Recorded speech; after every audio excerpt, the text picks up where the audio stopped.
Week 10, Day 6, Morning Nourishment. Ezra chapter 1, verse 3. Whoever there is among you of all his people, may his God be with him, and let him go up to Jerusalem, which is in Judah, and let him build the house of Jehovah the God of Israel, his God, who is in Jerusalem. Ezra chapter 1, verse 11. There were 5,400 vessels of gold and silver in all. Sheshbazzar brought up all of them, with those of the captivity who were brought up from Babylon to Jerusalem. The captivity of the children of Israel was due to their degradation. Because of their degradation, they were carried away to captivity in Babylon. The church also became degraded and eventually was brought into captivity by Babylon the Great. Christendom, which is a prostitute in the eyes of the Holy God. The recovery of the church, therefore, involves a return from the capturing and divisive ground signified by Babylon.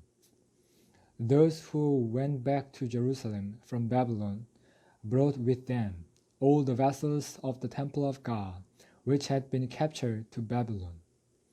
These vessels, which were of silver and gold, signify the experiences of God, experiences of Christ, and the riches of Christ.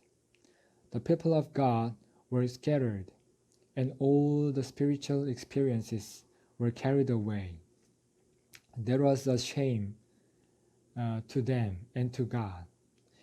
Even today, some dear Christians have real experiences of Christ, but they are in Babylon. The experiences are right, but the place is wrong. For the vessels are right, but they are the vessels of the temple of God, in the temple of idols. Therefore, all the vessels of silver and gold must be brought back to Jerusalem. Today's reading. The recovery of the church is typified in the Old Testament by the rebuilding of the city of Jerusalem. After the recovery of the building of the temple, there was still the need to build up the city. The temple, the place of the Lord's presence, needed protection. The wall of the city was the defense to the temple.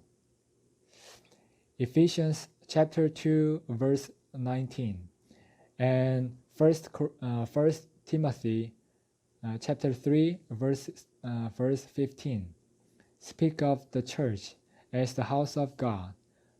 But in the last two chapters of Revelation, there is a city, and in this city there is no temple, because the city has become the enlargement of the temple.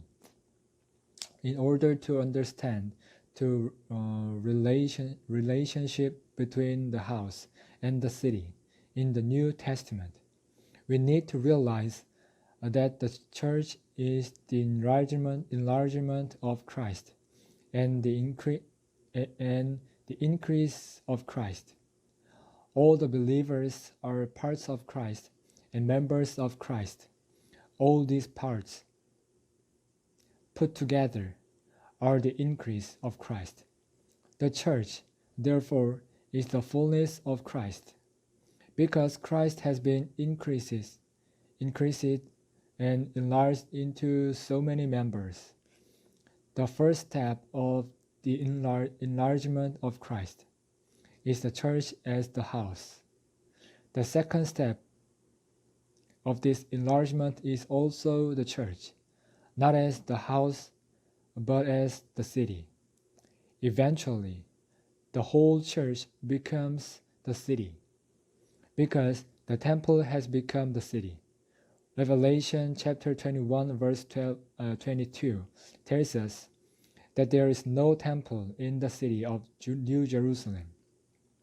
The city is the tabernacle, the dwelling place. Hence, the city is the enlargement of the temple, the development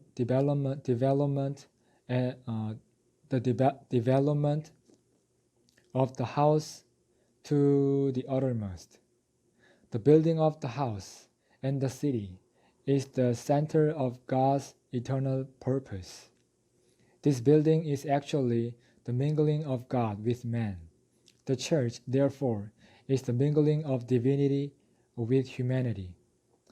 When this mingling is enlarged and consummated to the fullest extent, that is the city. With Christ's second coming, if there is no recovery of the church life, that is, no return of God's people from Babylon the Great to the church life, there will be no way for Christ to carry out his second coming. This is the reason that the Lord at the end time is working to have a recovery. I believe that this recovery will be a preparation and a base for Christ's coming again.